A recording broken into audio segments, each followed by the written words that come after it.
gonna take a clean microfiber and just lightly wipe this off. I drove the car last night to a meet, so it's not clean, but in using my heat gun, I don't want to heat up and possibly burn on any dirt. So what I like to do is take a heat gun and just putting it on low, and just want to apply a little heat to loosen up the adhesive on the reflector. Now it's on low, so it isn't that hot, and honestly in Florida, it probably gets more heat than this, plus heat coming from the engine under the wheel well, and the heat from the brakes for that matter. But it's still a focused heat, whereas the sun or the brakes are more of like a heat spread across wide surface areas. So you still want to just not leave it in any one spot as far as the tip of the heat gun, because it is really hot. Kind of go to the back side, make a few passes, just to loosen that adhesive up. And I just don't want to stay over one area, you know, for too long. Plus there's PPF on this car too, so. All right, let's see how that is. The reflector just sets in, it's kind of recessed into the rear, but it sits flush up front. And it's just 3M or some type of adhesive all the way around that kind of sits on the back side. So once it's warm, take a little pry tool like this. This is one that I&D sent with the kit. But you just kind of want to take the tool, and I'm just running the bottom side up under the back of the reflector. That's all I'm doing. So if you can see, this is starting to come in a little bit. And that's all I'm doing. Now, I'm just gonna flip it around and try to be careful not to, when you're pulling this up, try to keep this off the edge of the paint. What you want to do, if you can see the blue coming out of there, I'm now officially in front of the reflector and behind this panel. So what I'm gonna do, and once again, I've got plenty of pry tools, but I&D sent this kit, and it works pretty well because it's pretty thin, which is what you want. So I'm taking this wide tool, slipping it just behind here, and then I'm gonna run this up. I'm keeping one finger right here, so if I do slip, I don't come across and slide and hit that side of the paint where my PPF is. And I just slid all the way to the top. So just barely, just the edge of the trim tool is out there. As you can see, let me switch over to the other one. So the whole right side is released. I'm just gonna run my hand over here to this side. So I don't know if you can see, but the thickness of this is hard to get behind here because these fins, the cooling fins for the brake are kind of causing it not to be able to get behind it, and you don't want to have any pressure or break those off. So I think this thin yellow piece from I&D, the thin trim tool is the best one, honestly.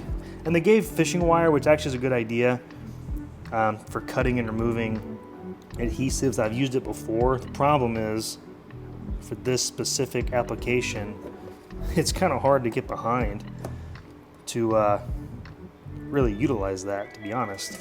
So I think this is the best tool for the job. It seems to be a little tighter on that side. No need to rush it. I'm gonna grab my heat gun, stick it back on low,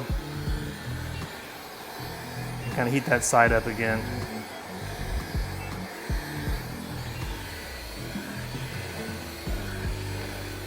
And this is really gonna soften that adhesive, make it a little more gooey and malleable, which obviously just makes it easier for the trim tool to get between that and the surface to peel it off.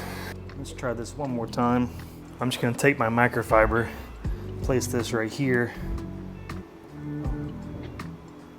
to kind of get behind it a little better, to form a barrier. So once it's all the way, as you can see, in between here and here, as long as it doesn't slide out, you're not gonna scratch your paint. As long as you stay in between, kind of keep my finger along the edge and run it up so it doesn't pop out. But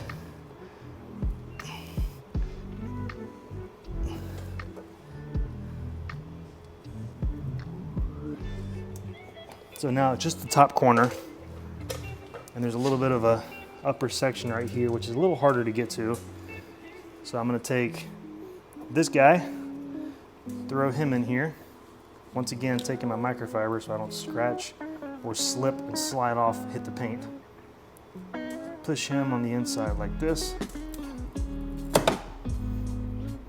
And then it's gonna pop like that.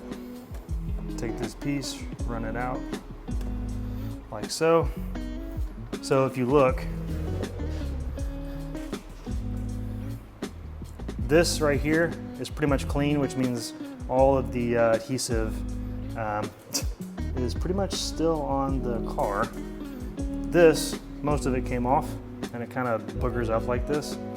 So I need to take and pull all the adhesive off on this side, and then kind of feel what's left on this side, because you don't want this on here. The new adhesive won't stick, it won't be flush, it won't be clean and flush up on here. There'll be a gap, and that won't look good.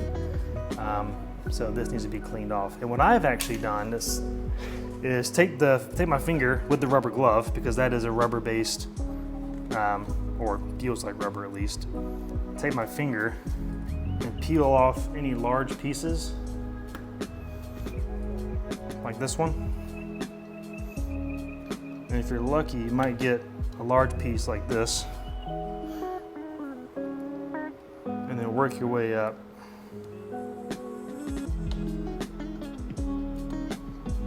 Slowly pulling, and I find that if I work my finger behind the adhesive and pull it up, the rubber glove seems to really grip it and pull off huge chunks, better than just the finger by itself. So I've done that before and it worked, and it seems to be working again now. So that may seem obvious, but it wasn't to me at first. And boom, pretty much the whole side came off.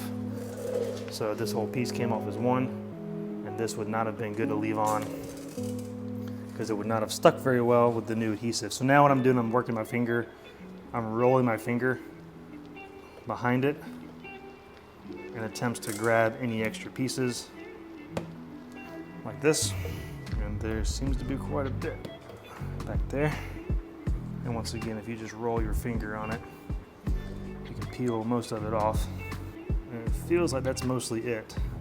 Once again, if I look on here, it was this side, and then the bottom left right here was mostly the main pieces, which I've already pulled off here. That piece up there is good. Oh, one little piece right there I missed. Okay, so one piece there, got him. And then down there is fine.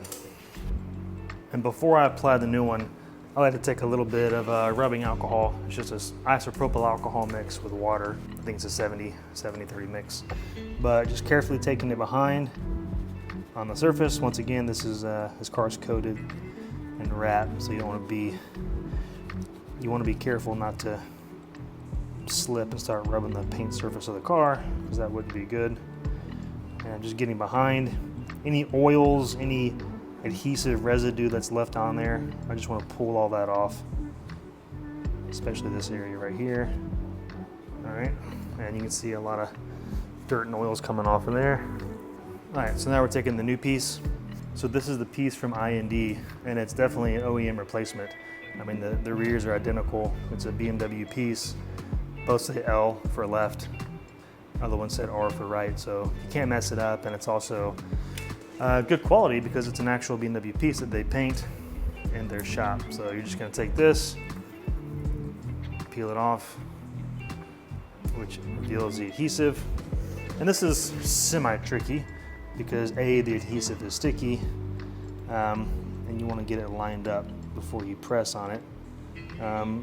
So once it's lined up, then you can take it, press it up against it, and once again, to get a better seat, I'm gonna take my microfiber cloth like this, and what I'll do is I'll take 2 fingers and press on the outside of either side, and then press on the inside backing of the new painted reflector, and press with moderate force all the way down to really seal the new adhesive on there. And that's it. All set. Good to go.